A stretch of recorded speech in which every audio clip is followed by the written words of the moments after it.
Hey, welcome back to another Mind the Mic podcast. I'm your host Shubz, here with a very special guest, a guest that I actually play every day. I just told him on one of his quotes that he speaks on leadership. I play every day to myself just to encourage me as a leader in the little space I'm trying to create. So, shout out to the bro, Bilal J.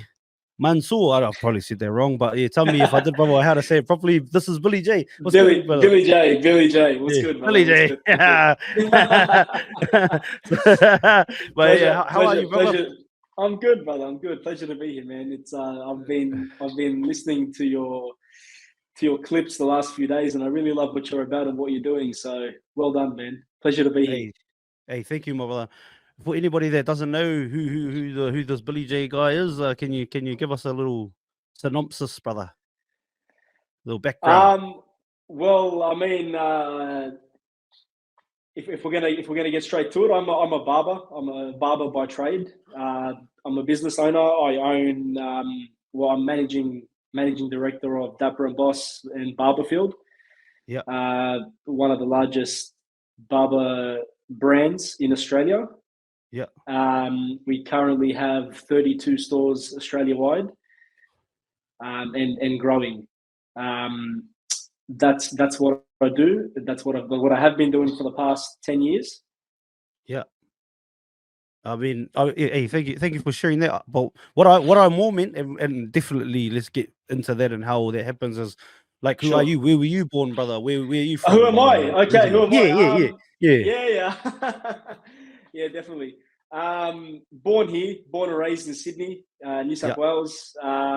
Background's Lebanese. My parents immigrated here about 40 years ago. I was born right after that. Born and raised here. Been in the St George district pretty much my whole life. Yeah. Haven't really left Sydney other than for travel. And I Oh don't yeah. plan to anytime soon. So, Have you been back to the homeland, brother? Back to Lebanon? look, the last time I went back to Lebanon was about, it's crazy to say, about 20 years ago. 20 years. That's 20 crazy, years ago, I baby. haven't been back in about 20 years. So I've done a fair bit of travel, but for some reason, as it's a bit hit and miss over in Lebanon. It can be dangerous at times. It's not, as safe, especially with what's happening now. So you just never know when you're going to get caught up. So, and Yeah. being a father of three, Oh, I try to be same. wary of where I. There you go. What do you have? Yeah. Oh, go boy, girl, boy. So the girl's the middle and the boss, of course. But yeah, Yeah, I've got yeah. two girls and a boy. Oh yeah. But I'm glad I only got one girl, brother. My girl's out the gate, brother. She's she runs rings around everyone, cuz one is good Yeah, for me. they Oh, really they really call the shots, don't they? Oh, 100. But shout out to them, brother. Best blessings, man. Having children, like you think you know what tired is until you have kids, cuz like out here people be like, oh, I'm so tired. Like, oh, that's a different. Yeah, You look, don't know tired, cuz. it's different. It's different. You don't know until you have kids yourself. I always say it. I say it all the time. It's hard to explain unless you've experienced it yourself. People talk about wanting kids and all that sort of stuff growing up, but until you have kids, it's very hard to explain. 100%, brother. I'm with that. I'm with you on that one. So what was life like growing up where you grew up, brother? What was it like? And how many in the family? So there's five of us. There's Yep. myself, and I'm the oldest of three. So I have two younger sisters. Grew up without brothers, but I was lucky enough to grow up around a bunch of cousins that were all the same age. There's six or seven of us that grew up together. Um, I'm not going to say I grew up in a rough neighborhood or anything like that. Nah, nah. Oh, I mean, look, being of Lebanese background, there's always some roughness around. But to say I grew up in the hood would be a lie. So I'm not going to say that. hey, brother. Oh, um, you could have told me because I would have believed it. Oh, the first from the hood. yeah, look, I mean, growing up, like I said, I'm the oldest of three. Growing up, my parents didn't really speak much English, so hence why I'm fluent in Arabic. Um, Oh, let's go. look, Teach we us grew something up. today, brother. Can you teach us something? Teach us a little something. I know the shukrans. I know that one. I know the shukrans. I'll teach you a few swear words at the end. How's that sound? Okay. Oh, yeah. All right, then, brother. We'll save the good stuff for last. No. Yeah. So yeah, fluent in Arabic. Parents didn't really speak English. Yeah, parents didn't really speak English. Yeah, look, it's we had a pretty rough upbringing in regards to, like, financially and all that sort of stuff. My dad wasn't loaded. I don't come from money or anything like that. To be completely honest with you, I grew up in the housing commission. Oh, true. Yeah. So when my parents came here, they didn't have much. Not to say that's still the case today. Obviously, my dad's worked very hard to get to where he is today. But being the oldest of three, I went through all the hard times and the rough times with my parents, as opposed to my sisters. My sisters didn't really see much of it. You're the test dummy, eh, brother? Yeah. I was the test dummy. That's right. So I didn't come from money or anything like that. Went to a public school, went to a public high school. Played a lot of footy. Played footy growing up. When you say footy, you mean the real one, eh? The rugby league. Yeah, that's the rugby league, baby. Rugby league. The greatest game of all. That's it, man. And what team, brother? What team do you support most importantly? Was it cliche or? St. George, man. I'm a Dragons fan. Oh, I was born in St. George Hospital, so it'd be silly to support anybody else. Yeah. Oh. And as I said, I'm born and raised in the St. George area my whole life, so it'd be silly to support anybody else. Oh yeah, so you didn't fall because I'm sure you got plenty of cousins. They probably win for the doggies. Everybody. I was the other one out. Yeah. Well, at least you've had the most recent premiership, at least, brother. I can't talk, bro. My team ain't never won. Up the Warriors, up the Wars, baby. Fucking useless, but I love them. Look, man. If anybody's useless, it's the Dragons. Let's be real. Shout out to Drake. A lot of turmoil there, cuz. Hey, who knows? Maybe Flanagan can turn it around, brother. Maybe. Look, I hope so. But you got to sign some players to turn it around. So one step at a time. It's still he's only halfway, not even halfway, a third into this first season. So yeah, hard. That's the thing too. What do you think? Like, especially as a coach, like, how long do you think it was too long a tenure that you haven't worked it out? Like Brad Arthur, maybe? Or yeah, I'd say Ricky Stewart. Oh yeah, that's pretty long too. I think Brad Arthur's been there for like 12 years or something now. I read today they signed Ricky Stewart until the end of 29, so that was a bit surprising. Look, he's a good coach, but how long do you go without a premiership? Yeah, or hard. Mind you, I guess they'd say they could have been like a trainer getting hit with the ball away from maybe obviously Tedesco scores, a few other things happen, but maybe they could have had one. But hard. How long do you go? I don't know, brother. How long do you go? I don't know. Look, I think 3 to 4 years is a sweet spot. If you haven't delivered in 3 to 4 years, it's time as a club to look elsewhere, or to see what's going on and fix the problem. I know. What do you think delivered? Dragons, what do you think delivered different for each team? Is delivered different for each team though?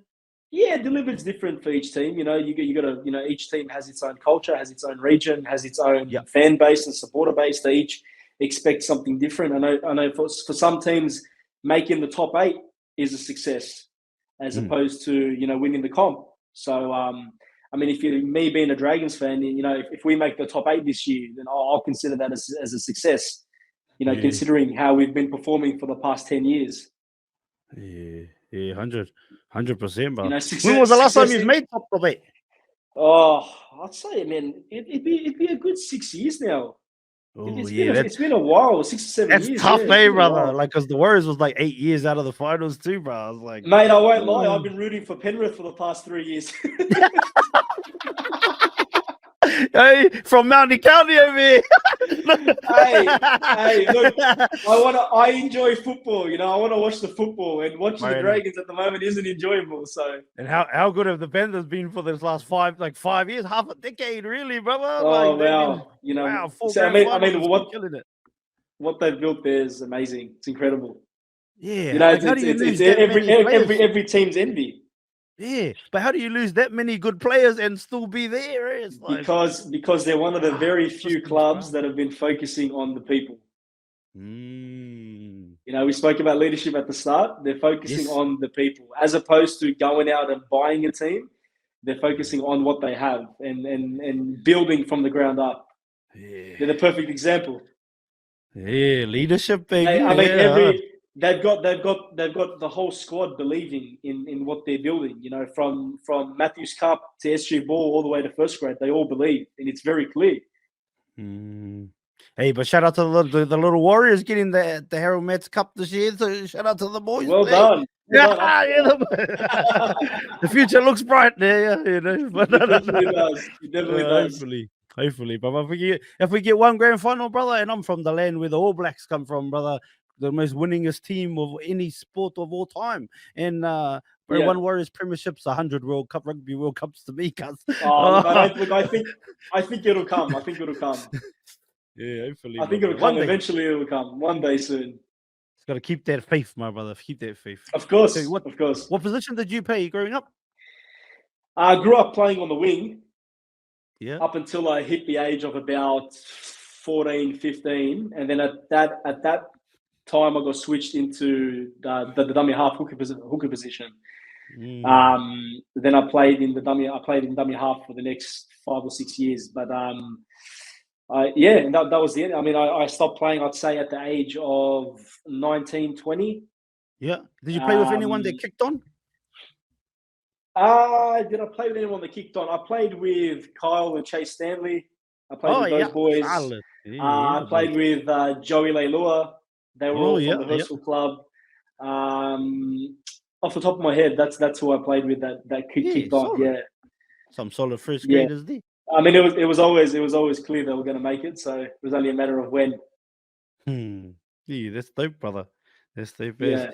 And were your parents? So your whole family Dragons as well, like your family? Yeah, we're all Dragons fans. We're all diehard Dragons fans. My dad's got a soft spot for the Bulldogs, because he's Lebanese. Of course. Shout out to the brother Hazem. Yeah. Who got Perez? Is he Lebanese too? Perez or not? Yeah, or not? Yeah, I think so. Yeah, shout out to the cousin. I think so. Yeah. But yeah, we're all diehard Dragons fans through and through. Yeah, I like it, brother. Beautiful stuff. So you're obviously you went to you still in the area now, or like in that area, or you moved? No, I'm still in the St. George area. I'm still living. I haven't moved. I've been here my whole life. I mean, I've moved suburb to suburb, but yes, I've been here pretty much my whole life. Yeah. Hey, solid, brother. For anybody that's never been to that place or that area, could you explain it? Maybe encapsulated in a word. In a word, congested. Congested. I like that one, Gus. Too many people. Too many people, eh, Baba? Yeah, look, it's a good area. It's most people here have common and good values. We're in between. We're not upper class. We're not lower class. We're kind of everyone in the St. George district is in between, which is good. You have your in the St. George area, you have a lot of wealthy people and you have a lot of normal people. But majority of the people here are very humble. Yeah, beautiful. What kind of music did you grow up listening to? What's the playlist like? Oh, well, growing up, I grew up on obviously hip hop and R&B.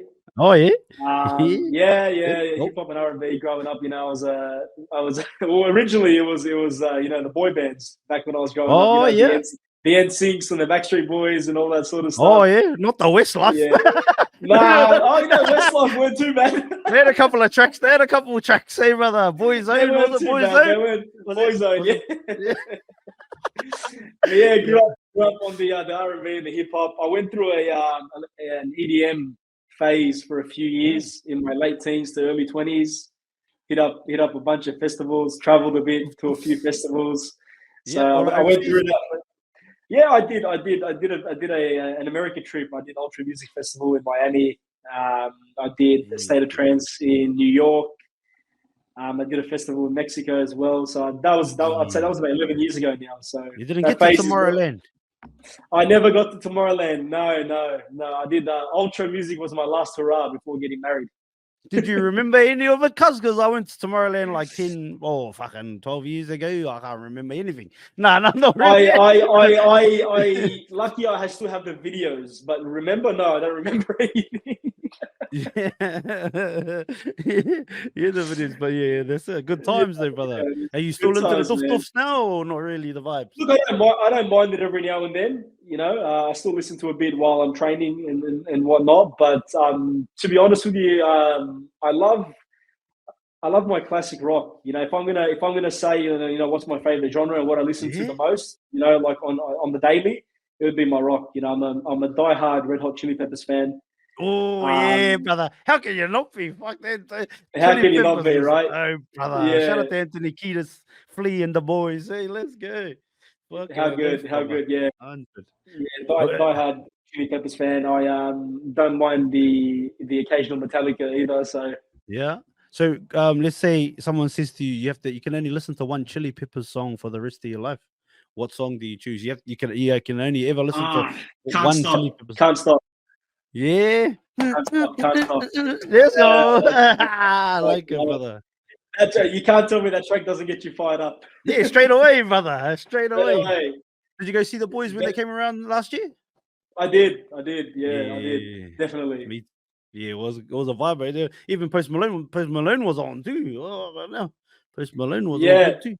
Post Malone's the G. You know, he's really good at what he does. I don't mind Post Malone either. So Yeah, I don't even know if I wasn't even that like I heard some of the songs, but I was like, fuck, I had some more respect for him after that show. I was like, hey, solid brother, that was pretty cool. yeah, you got to really get into Post Malone to know what he's about. You know, if you wait for Mm. the radio, you're not going to really get it. So, but he's Yeah, really no, good. He's very talented.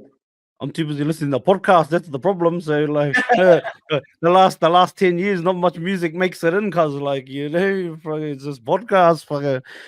I started this in I January, brother, but like the intent of mine was to start this 5 years ago, and I probably okay. planted seeds 12 years ago when I started listening to podcasts like OG Joe Rogan.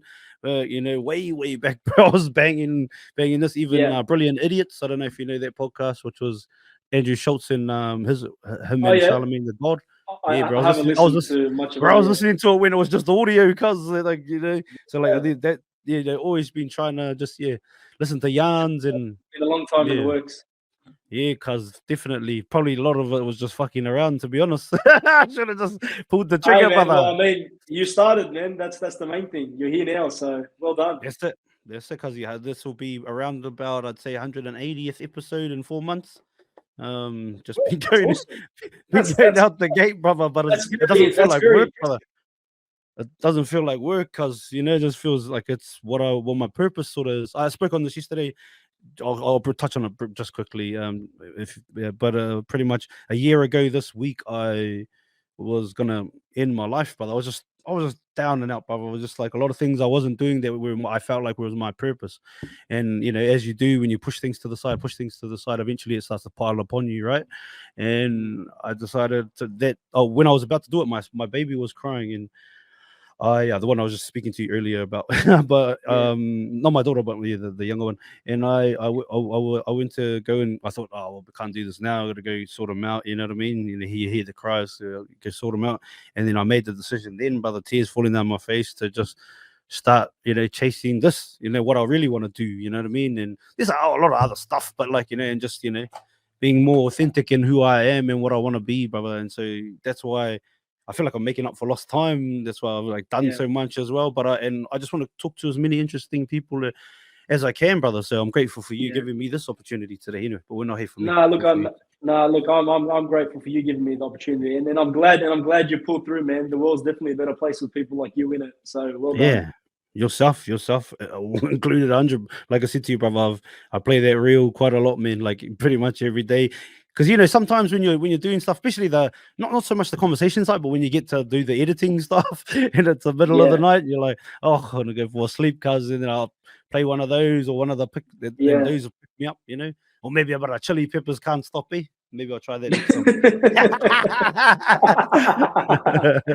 Solid, my brother. No, So I appreciate the kindness. hey, big love.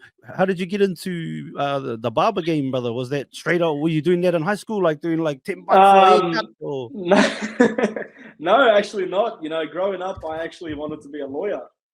oh Um, shit, let's go. originally, like back in my early high school years, I wanted to be a lawyer. But by the time I got to year 12 and sat the HSC, that had completely shifted. Because I've always been creative. You know, I've done a lot of acting and all that sort of stuff growing up. You know, I did a bit of acting at Sydney Theatre Company and Australian Theatre for young people, and I studied acting at Actor Centre Australia part time while I was in school.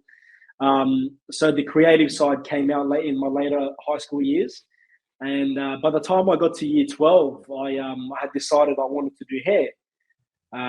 Obviously, I view hair as artwork as opposed to just a haircut. Yeah, 100, fucking yeah. And this was very early on. This is before the fades became a thing and all that sort of stuff. So I remember approaching before Instagram. Yeah, I approached my parents after we sat the HSC, and I told my dad, "Look, Dad, I'm getting into hair." And he said to me, "No, you're not." Yes, no, you're not. You're going to university.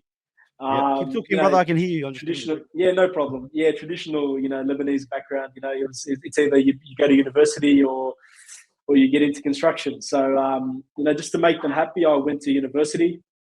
I was studying a double degree of law and business. After about a year, I dropped the law component because, it became very clear that law wasn't for me. And I ended up finishing uni. It was a 3-year degree, did that, left university, got into banking, worked in banking and finance for about 3 or 4 years. And then at that point, I had just had enough. The office life, the politics, all that sort of stuff wasn't for me. I wasn't passionate about it at all. I was good at it. I'm not going to say I wasn't. I was really good at it. And my dad was proud that I was, wearing a suit and tie and going to work. Yeah, of course. Especially as an immigrant, as an immigrant, you'd be like, "Wow, yeah, I worked all my bloody life for you to be a success." Of course, he was proud because I ended up becoming a branch manager. My last position in banking was a branch manager, and that made him very proud. But as much as proud as my parents were, I mean, I wasn't happy. It just wasn't for me. So then I approached them. At that point, I had just gotten married. I got married. I had just gotten married actually, so I was newly married. And I said to them, "Look, Dad, I appreciate everything you've done, and I appreciate that you're proud of me, and et cetera, but it's not what I want to do. I'm still young. I'm still hungry. I want to chase, my goals." So I quit a job that was paying me 6 figures, newly married, all the stresses that come with it, and got into an apprenticeship as a barber. So I went from earning 6 figures to $50 a day as a newly married man. Oh, holy wreck, brother. That's a shot to the ego, brother. Shot to the pride, that one. No, look, definitely. I mean, it was a huge shock to the system. I actually shocked my wife as well. She wasn't expecting it. Because she married a banker. She married a 6-figure ninja. Yeah, let's go. Look, but I had my goals. I had my vision. I knew where I wanted to end up. For me, it wasn't just about being a barber. Having all the business experience and the business degree behind me, and the marketing experience, I knew where I wanted to end up. Whether people believe in their vision or not, I zoned in on it. And I just started from the bottom. You have to, I'm a firm believer of if you want to get somewhere, you have to get in and get dirty. You're going to start from the bottom. Yes, 100, brother. Yeah. And the longevity lasts long. Yeah. You have more longevity that way too, brother, than Yeah. Look, more longevity. And there's something about, starting all over again, it humbles you. Yeah. My wife always says, if you didn't start again and start from the bottom and go through hell, you probably wouldn't be as humble as you are today. Yeah. Shout out to wifey, brother. She knows. I seen Sonny Bill. I don't know if you've seen some of the reels he's put up lately, but I seen the one and he talked about achieving all the success he achieved in his career, and obviously he'd never change any of that for the world. But when it comes to the success itself, it's temporary. So you work all your life. Let's say you're a gold medalist in the Olympics. Usain Bolt doesn't just like wake up and win a gold medal. Like, he trained since he was young to become that guy, to win that gold medal and to break records. So, that's right. Even then, that feeling is only temporary. So enjoying that journey and being proud of the journey to get there is important and vital. I think, which is what you're sort of speaking on there, brother. Yeah, You yeah. I think it's everything. I think the journey is the most important part. It shapes who you 100. are. It changes you. I mean, it. Yeah, the journey is the most exciting part for me. Like I'm never satisfied. I don't think financially when I think about the next move. I'm thinking about where's this journey going to take me next. Like what can we do? What can we change? Who can we impact? So Yeah. yeah, so that's where we're at. So then I started from the bottom, did my apprenticeship as a mature age student, had the vision, and then after about I'd say 2 or 3 years working for somebody, I decided to branch off on my own. Yeah. That's not that long, eh, bro? It's just like, I'm out of here. Gee. Yeah. Look, as I said to you, brother, I had the goal, and, Yes. and and I'm a firm believer of you have to surround yourself with the right people to grow. Mm. And where I was, I felt like if I stuck around any longer, it was going to be detrimental to my growth. Not Yeah. that the boys around me were bad or anything like that. They're all great guys, but they didn't have the vision that I had.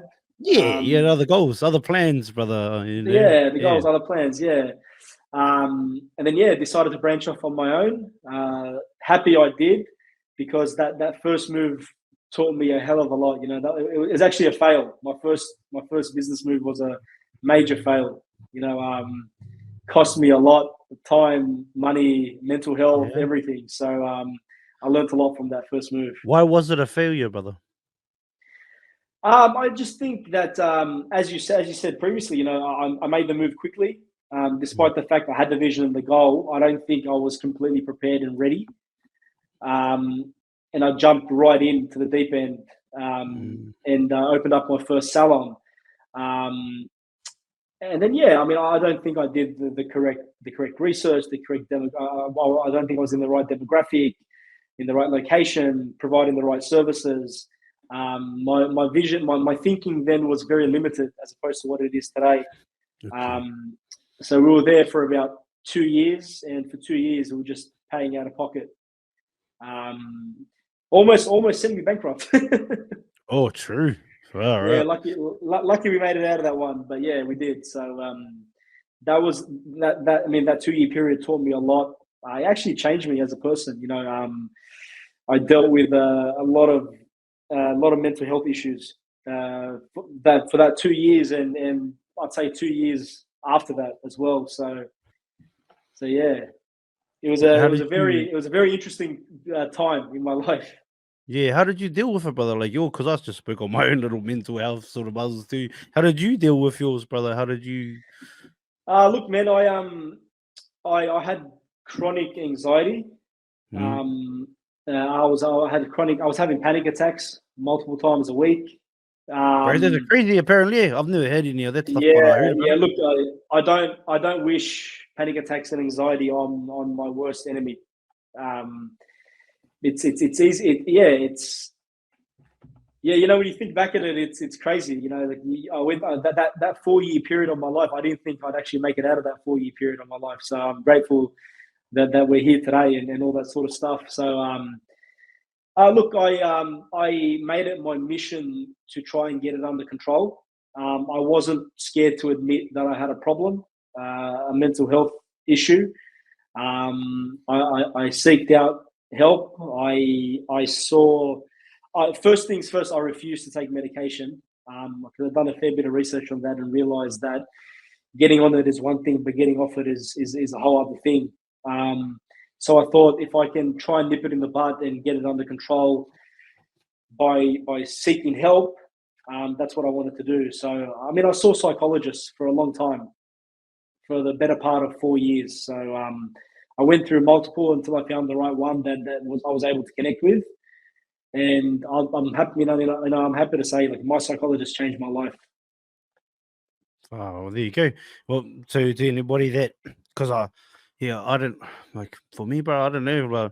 I think this kind of stuff. This is my therapy because of just talking to people like Yeah, that.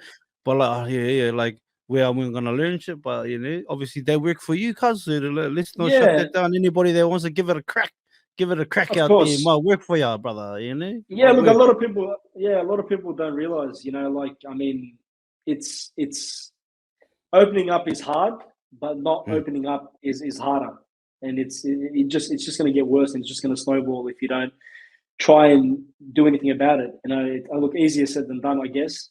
Um, mm. but yeah, seek the help. Saw multiple psychologists, found the right one, and I'm still with him today. Oh, Despite the true. fact I'm not, Oh, so maybe that's despite what the it is, fact, brother. Finding the right one, Finding the right one yeah, find the right one. Yeah, as opposed to just having it once and being like, oh fuck this bullshit. I'm not doing this again. Yeah, I get it. yeah. Look, it's easy. It's easy to dismiss it. My first experience with a psychologist was exactly that. Fuck this bullshit. Yeah. I'm here because I'm having panic attacks, and you're talking to me about breathing. How the fuck is that going to help me?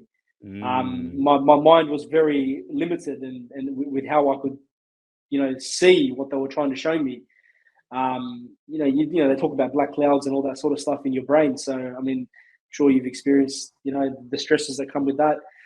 But yeah, it's just finding the right one. And, he's stuck around and he's still part of my life today. Not to say that I suffer from panic attacks or anything anymore.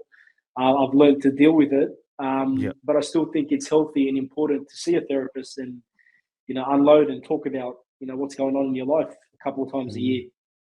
Well, obviously you've moved on to a lot of success in your journey too. So, you know, I guess there's definitely merit to what you're saying, brother. Like if it's worked for you, cuzzy, and so Yeah. what maybe I could maybe give it a go again, maybe instead of dismissing it. Yeah, maybe, brother. You've made me think. You know what I mean? Not like the bro Teddy. You can't change my mind. You might have changed my mind. Good old Teddy. I love Teddy. Teddy's the champion. I love Teddy. Yeah, brother. He was on last week too, brother, having a yarn. Oh, did he? Shout out He's to a good Teddy, guy. brother. He's a Yeah, good shout out to 100%. Teddy. And He's a salt of good the guy. earth, just like you, brother. Just like salt of the earth, humans give anyone their time, brother. Like they want to, especially people that want to have a yarn and really encouraging on moving forward and continuing the journey and not listening Yeah. to all the noise and just listening to the noise that is you that's driving you. And yeah, good dude, man, for sure.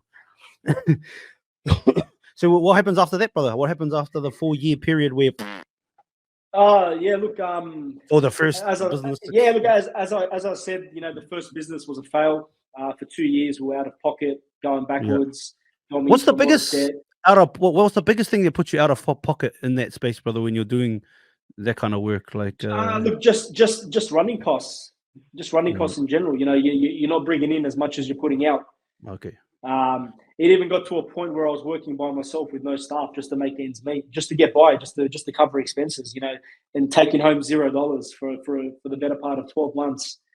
So we basically lived off my wife's salary for the first 2 years. We did it really Wow. tough. No one really knew about it. We didn't really share that with our family. We kind of kept it to ourselves because we didn't want to burden anybody, especially me being a newly married guy. There was Yeah. a part of me that was a little bit ashamed that I wasn't able to provide the life that I Yeah. had promised. But my credit to my wife, she stuck by me. She saw the vision. She knew I'll get there eventually. Bro, what's wifey's name? You don't have to if we can't say it, that's Sarah. okay. Her name's Sarah. Shout out to Sarah. Sarah, my brother. Oh no, shout out to you, sister. Give her Yeah, flowers and both of you. You know what I mean? Because it's a team, mate. It's a team. it It's a definitely unit. is. It definitely is. Uh, Yeah, it definitely yeah. is. Awesome, brother. And I shout out to Yeah, you for being being solid enough to just be able to speak on that because I understand being an immigrant man, proud families, like the man has to yeah, provide all the time.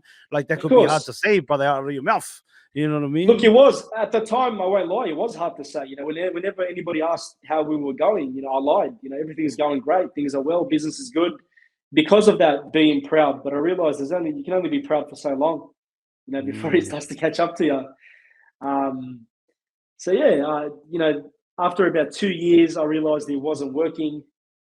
I put the business up for sale, yeah. and I almost went back to banking. I actually went back and did a couple of interviews. I just needed to get by, man. I hadn't made money in Yeah. about 2 years, and we were Understand. really struggling. So I said to my wife, "Look, I'm going to go to a couple of interviews. And I remember I went to a couple of interviews. I came back home that night and she asked how we went. And I told her, look, I got offered 2 jobs and I think I'm going to go with option B.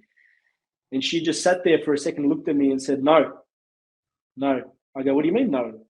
She's like, we didn't go through hell for 2 years for you to give up now. Bro, big shout out to Sarah. Let's go. Yeah. She's on, brother. That's a mean backbone you got there, brother. Yeah, she's my rock, man. Yeah, she's definitely my rock, And that to me was, knowing I had her support, 100% support. It just gave me that second wind, to give it another crack, And then look, from there, that's during that period. So to go back a little bit. Not to go back, brother. Can I actually, get you to move over a little bit, brother? Just sure. Like more on the camera. Yeah, just because like when I do the clips, like it's probably only going to get half your face. But but that's right. Sorry, brother. Yeah, carry on. Yeah, it's waving. I should have said this ages ago, brother. No, you're right, bro. You're right. No, you're right. Yeah. So we're going back a little bit. So after that moment, we knew that okay, so we're not going to give up. But the business still had to go. We had to start again somehow.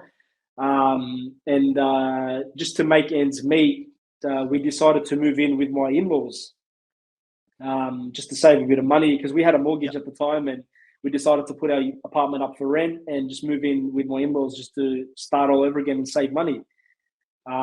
So that's kind of where the next phase all really began. Yeah.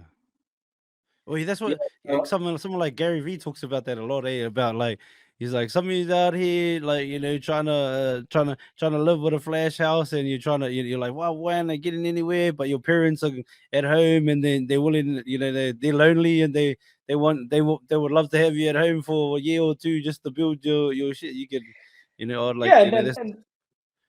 that's exactly what it was. My the last of my wife's siblings had gotten married and moved out, and they had a pretty big house that was empty. It was just the 2 of them, so it made sense on both ends. They help us out, we help them out, and then as I said, that's where the next phase started. So and then after that, I actually met my business partner, my current business partner. Funny story, actually. I was coming home one day after a day of work, and I pulled into my street, and we knew of each other at the time because we were both in the hair industry, but we had never really spoken to each other. And I remember seeing him standing in my street, actually, in my in-laws street where we were living at the time. And I thought, hey, that guy looks familiar. I know him from social media. I know him from Instagram. So I decided to reach out to him that night. Hey, Cass. His name's Cass, actually. Hey, Cass. I saw you standing in so and so street. What are you doing in the area? He was like, I live here. And I was like, what do you mean you live here? I've just moved into the street. He invited me over for a cup of coffee. Immediately, it was like, come up for a cup of coffee. He was very inviting and accommodating. So went up and we met, and the rest is history. Yeah. So what happens from then? So he had been involved with another brand, with another partner for a couple of years that they had built, and he had gone off and had just started his own brand, which was Dapper and Boss. Yeah. He was up to his second store when we met. And at the time, when I met him, it was just more for advice. He just wanted to help me out with advice and all that sort of stuff, and just keep me going. But that turned into very quickly it turned into a friendship and into a business partnership. We decided to open up. I decided to open up my next business, or to try again, basically resetting and trying again. I decided to jump into business with him, and my store was the third Dapper and Boss that we had opened. So originally I was just another franchisee, because it was a new brand for him. It was a new brand for him. He had opened 2, and I was the third. So we opened that together, and then we just really kicked it off. We had the same values, the same beliefs, the same vision. Everything I was looking for in a partner at the time, he had, and he was already on that path. And after a few months, it just kind of naturally turned into a partnership. You know, we never really spoke about it and said, "Hey, would you like to be my partner?" or anything like that. It just naturally turned into a partnership. You know, and then we just kicked on from there. We opened shop number 4, number 5, number 6, number 7. Before you knew it, we were up to 12 Dapper and Bosses, and then that's when we decided to start another brand to kind of cater to a whole other market. And Yeah. that one really kicked off very quickly. We opened 10 of those in the space of 2 years. And then, here we are today. We're up to 32 stores in 3 different states, and we've got 5 or 6 in the pipeline on the way. Yeah, come in the pair for a while. Never say never. Never say never. Never say never. There's a good Justin Bieber line, that one. I'll just keep it at that. Never say never, brother. That's it. Never say never. Hey, brother. Manifest it. Yeah, let's go. That's it. Like it. Anything is possible. Yeah, 100%. So, do you think, like, looking back now, if you hadn't have gone out on your own a year and a half in, do you think you'd be where you are now? Probably not, to be honest with you. I probably would have been at risk of getting complacent, as most people in my industry do. You get comfortable. I mean, in our industry, there's the possibility to earn very decent money as a staff member. So there's a possibility I would have just ended up getting complacent and never really making that move. I had to make that move early on, I feel, and take that risk early on, because I felt at the time, really, what was I risking? I wasn't earning great money working for somebody then, because I was still fairly new in the game. So it's either, what did I have to lose? That's what I asked myself. Yeah. Wow. Well, good on you, brother, and I'm proud of you. Just as a brother out here, just trying to chase his dreams too, brother. It's like, yeah, good on you, Fofeli, and shout out to Wifey and the whole support network, because as they say, it takes a village, and it's not just raising a child, but also pursuing dreams and goals. You know what I mean? There's people that help you along the journey of that as well. Shout out to all of them, brother. But shout out to you for persisting, and shout out to Wifey for keeping you on track and saying, nah, we're not going through all this, cuz, just for your ass to give up. You know what I mean? You're not going backwards, cuz. Now look at you, brother. That's beautiful. That's it. Thank you, brother. 100%. Thank you. I appreciate that. Thank you. I appreciate the support. Thank you. Where did the decision, like, for yourself to get into just doing like reels and all that kind of stuff, where did that come as before you partnered up? You want to do that kind of stuff, or?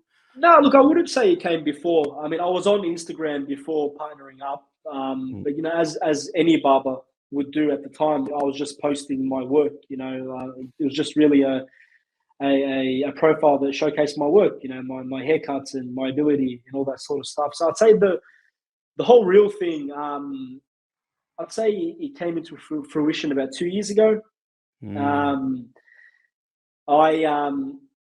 We obviously growing to the amount of stores that we have meant I was managing a lot more people, and we have a very large team, and I was managing a lot more people and managing franchisees and staff members and barbers of all different experiences, from beginners to people that have been doing it longer than I have. But one thing I've always been good at is managing people and being able to get the best out of people. That's one thing I pride myself on, even back when I was in banking, when I was in the finance field, I was always good at bringing the best out of people.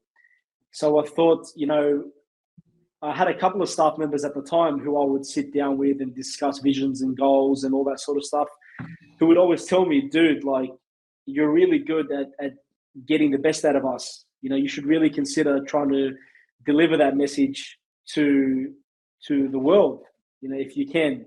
And I thought, what better way than to start on social media? Social media is where it's at. And, I started with a couple of videos and, got some good feedback. And then I really started to get into it and started to get passionate about it, because I could see, and, just like you said yourself, you play that reel in the morning at times to get yourself fired up. And those are the sort of messages I started to get from people around me and people within the industry. And it's like, damn, Billy, like, I really needed to hear this. And that made me feel amazing. The fact that I was able to help people, whether it's help them see their vision or whether it's help them get motivated or whatever it was. It really made me feel good, being able to give back everything I've learned over the years. Giving game, brother. Giving game, brother. 100. Yeah, look, I've never been one to gatekeep anything. I think it's very important to tell people your story and bring people in to your journey, to give them that drive and that motivation, to show people, hey man, I'm a normal guy. I came from nothing. I grew up in housing commission, and you just gotta stay dedicated to the cause and the vision. Yeah, 100. Did you have any people you looked up to that were doing sort of reels at that time when you like, was there anybody that really, or was it just you just literally based on your experiences and the management? Yeah, look, I mean, I won't say looked up to. I mean, I got a lot of motivation out of inspiration sort of thing. Yeah. Inspiration, from the guys that are already out there that everybody knows. The Gary V's, the Grant Cardones back then. Just the people. Vic Blends even, who's another guy, who's another barber who's blown up he's across the dope, world. brother. He's dope. Yeah, just and I could see what their message was doing to the people that were following them and all that sort of stuff. And I thought, I really want to be able to deliver a message. If I can just deliver a message to my community first and foremost, and help, guide and motivate and inspire the people in our community, then I've won. That for me was first and foremost, just getting the best out of our community. Yeah, that's it, brother. Community first, starting with that circle, building that solid foundation, and working on them. I like that, brother. That's on. Thank you. You spoke. So you spoke on all those guys, but like some, and we talked about your I guess business or inspirational clips, but even the one in you were sort of talking like bro, you don't just focus on fades. Like what's the whole concept behind that reel? The concept behind that. Okay. Yeah.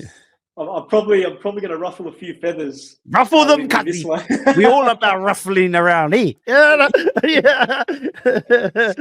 Look, I'm gonna be very blunt and very honest. What barbering was when I first started isn't what barbering is today.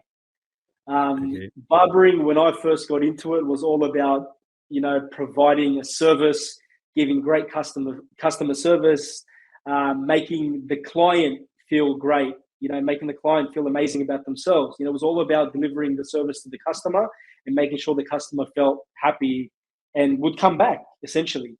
But obviously with social media and everything that's happened with social media over the past few years, there's been a shift in the industry where the focus is more now on the barber themselves and showcasing themselves, which is great, which is fantastic. And I mean, you have to showcase your ability in order to gain new clients and new customers and grow your personal brand. But I feel somewhere along the lines, providing service to the customer was lost. Okay.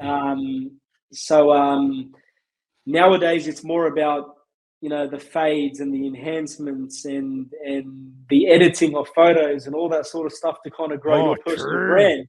It happens. It happens. I won't call anybody out on it, but it happens. Call them out, cuz. Who's this cheeky I want to stay buggers? friendly. I want to stay friendly. Yeah. Friendly. Yeah. All good, my brother. But if you want, I'm keen. Bro, because I just think that's rubbish. Like I get it. We're in a world where everything's filtered and the lens through which people view the world of social media. Everything is like filtered. So, but I didn't think about barbers out here doing shit like that too. Where I started to notice it was a problem when customers would start coming into our stores, showing us photos, asking for unrealistic haircuts. Being a barber, you're looking at a photo that somebody's showing you on the chair, it's been edited, it's not real, it's impossible to get that done. Wow. So it was trying to keep the customer's expectations real, that coupled with the fact that a lot of new age barbers, I mean, growing up as a barber, we would do 30 to 40 haircuts on a Saturday, by yourself. For example, on a busy day, you'd pump out 30, 40. I think the most I ever done on a Saturday was 48 haircuts in 9 hours. But nowadays there's been a shift. I guess I won't say it's all due to social media. I think COVID played a role in that, and people's work ethic and motivation and all that sort of stuff. Whereas a lot of barbers nowadays, they don't want to do more than 10 haircuts a day. They want to spend an hour on each person, on each customer, because they want to perfect the haircut and give the customer the best haircut and all that sort of stuff. Dude, let's be real. When was the last time you saw somebody walk by and you looked at their haircut and really paid attention to their haircut? And I mean, every haircut looks like it, unless it's a really bad haircut. Every haircut looks like probably the bad ones more than anything, cuz the bad ones. I mean, shit. And I mean that is all fine for social media, but from a business perspective, it doesn't make money, And I felt like a lot of these new age and young upcoming barbers are really going to start getting stuck as they grow, because if they don't realize it now, once they grow and want to open up their own store and get into business themselves, they're going to quickly realize that unless you're able to pump out some haircuts, you're not going to be able to make money. You're not going to be able to make ends meet. Doing 10 haircuts a day, unless you're charging $100 a haircut, it's not going to make ends meet. And that's really unrealistic in the market that we're in, especially in Sydney.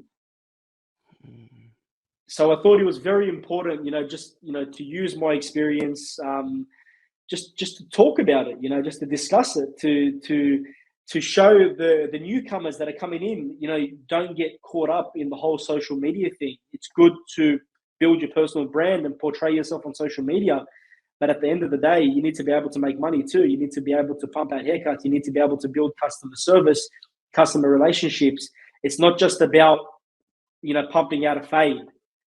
It's the whole package, that coupled with majority of people don't want to sit in the chair for an hour to an hour and a half. I mean, I don't have an hour in my day to sit on a barber chair.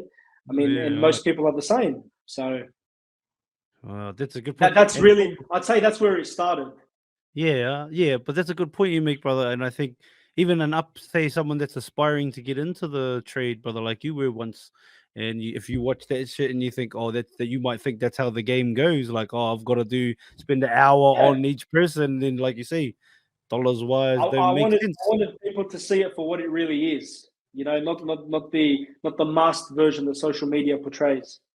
And I mean, look, I won't lie, I've copped a lot of backlash. I've copped a lot of hate, a lot of negativity, because there are some people that just can't see past, providing the best fade. It's all about the fade. If you give a good fade, the customer will come back. It's bullshit. It's absolute bullshit, man. Because, I mean, as I was saying earlier, I mean, I'm sure you've been in a shopping center or you've been out on the street and you've seen someone walk past and you look at their haircut and think, man, damn, why is that guy going back to his barber? That's a pretty shitty haircut, Yeah, 100. But two things, us as barbers, we know what's a good haircut, what's not a good haircut. The average person doesn't. And secondly, that guy is going back to his barber because that barber's providing him with amazing customer service. When that guy goes back to that barber shop, he feels special.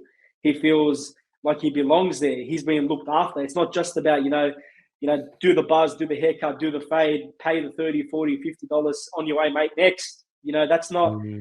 He's going back there because he's being looked after. He feels valued as a customer. Yes, speak on it, brother. It's like that old saying of, why did you tip the pizza man? Because he had good delivery. Exactly. I mean, put yourself in the position. If you're out getting a haircut, you sit in the barber chair. The barber doesn't talk to you the whole haircut. There's been a few of those. He spends an hour on you. He's slow. He's more interested in taking photos at the end or taking that video for the reel. Then at the end, that'll be $60. Thanks. See you later. I mean, do you really feel valued, or do you just feel like you were part of his little, charade or whatever it was? As opposed to, you sit in the guy's chair and the guy's like, hey, man, how's your day? How have you been? How did that thing go with your child last week? How did your son go last week? He remembers. It shows you that you're a valued customer to that person. You build a relationship over time, and that person keeps coming back. there's a reason why they say barbers we're more like therapists than anything. Yeah, I get it. So they're barber. Yeah. If you build that valuable relationship over time, mate, you've got one customer that's going to stay with you for 10, 15, 20 years, and that one person is going to bring in another 10 people. It's not as opposed to, a good fade, see you later. Good point, brother. Good point. We spitting game out here, baby. That's cool. Hey, brother Bilal. Oh, giving them the pow wow. Hey, Billy J, baby. Just trying my best. Nah, I like it, brother. Hey, I know we got to get out of here soon, brother, but I got a couple of quick ones if that's okay. Of course. If you could only have one meal for the rest of your life, which one do you choose? Double cheeseburger. Double cheeseburger. Mate, not a McDonald's double cheeseburger, but a double cheeseburger, a double smash cheeseburger. I'd say, you know what? If I'm going to choose one, I'd say Chevos. Chevos is the king. Yeah, that's the one. That's the one, eh? I'm a burger man, so even a homemade burger, but a double cheeseburger. I thought it was gonna be like some Lebanese barbecue out here. Nah, I mean you'll make some mad food, brother. Oh man, that's yum. Yeah, look, I mean, being Lebanese for me, it's just food, right? It's just normal.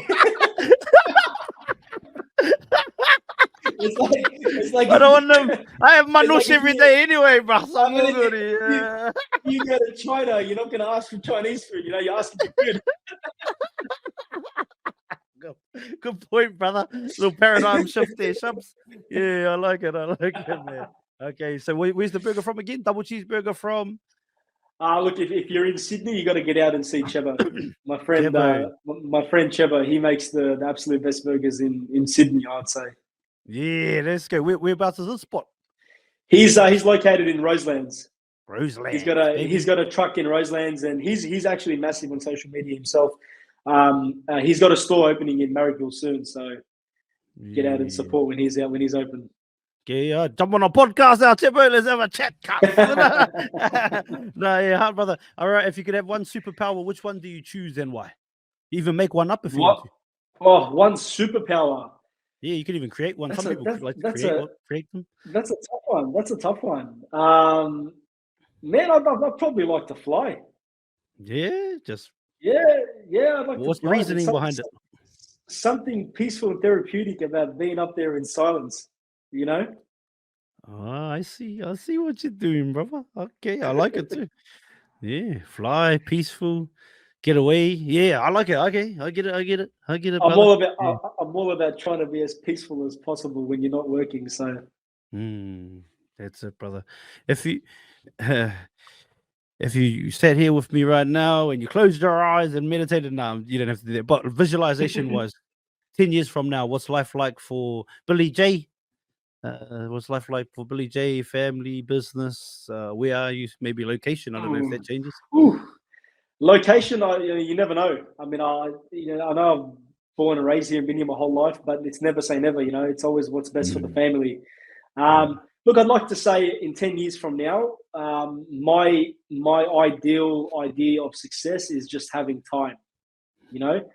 So if in 10 years from now I have the time to be able to spend with my family, with my kids, and to be able to do what I want when I want with them, that for me is the true definition of success. Beautiful.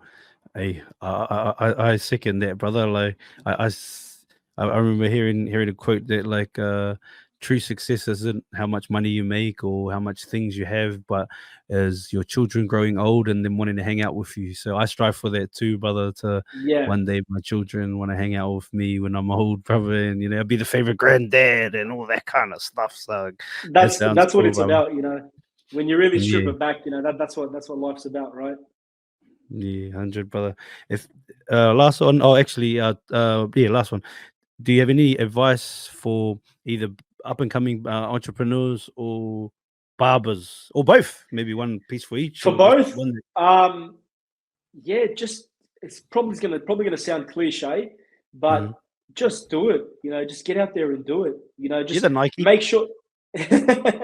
Look, make sure you're making calculated decisions. You're definitely going to make a lot of mistakes along the way.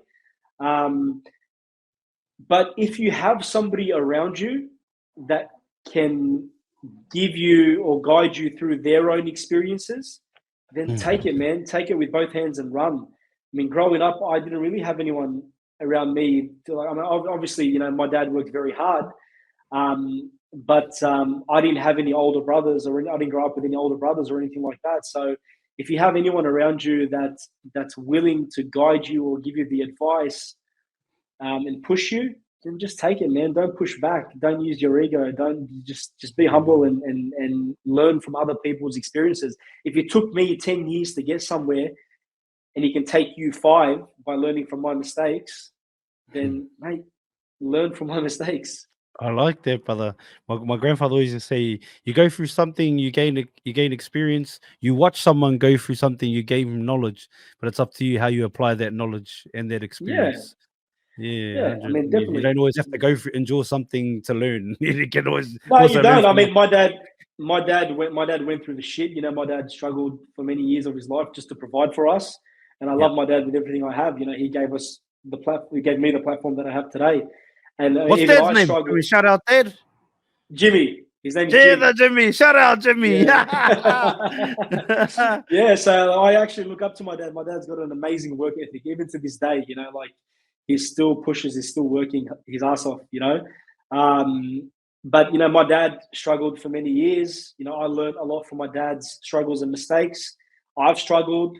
You know, if that means my son can struggle half what I struggled, then that's amazing. That's what it's about. You know, people learning from each other and learning from everyone's experience. Yeah, 100%. Hey, before we do get out of here, you got a curse word or nah, it doesn't have to be just any word for me. For hey, I remember cuz he told me we were gonna get one. I'm gonna get a word out here at the end. Hey, you thought I was just gonna skate on to the next podcast. They was like, the man's not gonna remember. Oh, I completely forgot. I did not. I completely forgot. Do we Anyway, really brother. want to? Anyway. Do we really want to? Like, do you really want to curse? Do we really want to curse in Arabic, or? Oh, no, I don't mind, brother. Anyway, just teach me something in Arabic other than, like I said, I know shukran and all that kind of stuff. Like the simple one. Give me something, something. Next time somebody pisses you off, look them dead in the eye, point the finger at them, and say 80 fik. 80 fik. Hey, 80 fik. I'll say it. Okay. Oh, well, I'll save that for if they really do annoy me. Then 80 fik. Is that right, brother? That's the one. Yeah, if they really annoy you. My man. Appreciate you, my brother. Well, I just want to say time's the most valuable commodity we have as human beings, which you spoke on just before. The one thing we can never get back. We can always get back money. We can always get back things, but time spent is time lost. So thank you for sharing over an hour of your time and even waiting on me, brother, as I was delayed to come here. I appreciate that, my brother. Time you could have spent with your family, with wifey, and whatever else, brother. I'm just grateful for your time, brother. And hopefully it's not the last time we sit down. Hopefully when I'm in Sydney, if you're free and I'm free, we can link up for one of those beautiful burgers that you speak Definitely. of. Yeah, my man. But appreciate you, sounds good. Now, look, I appreciate you. Thank you for having me on. I appreciate your time as well. Thank you so much. Thank you, my brother. Thank you so much for watching this full episode of Mind the Mic. It takes a lot of time, energy, and effort to create these episodes. So to know that you've watched and listened to the entire thing means the world to myself and all our hosts. If you could, before you leave, please hit the subscribe button and share this episode out to as many people as possible. It would help us so much. Thank you again to everybody that's still here, still watching. Thank you for all your comments, all your shares, all the DMs. Appreciate you all. Make sure you follow us on every platform. Have an awesome morning. Have an awesome night, depending on where you are in the world. Mind the mic out. Oi, have you hit the link in bio yet? Watch full episodes on YouTube or listen on Spotify, Apple Podcasts, and all streaming platforms. Do it.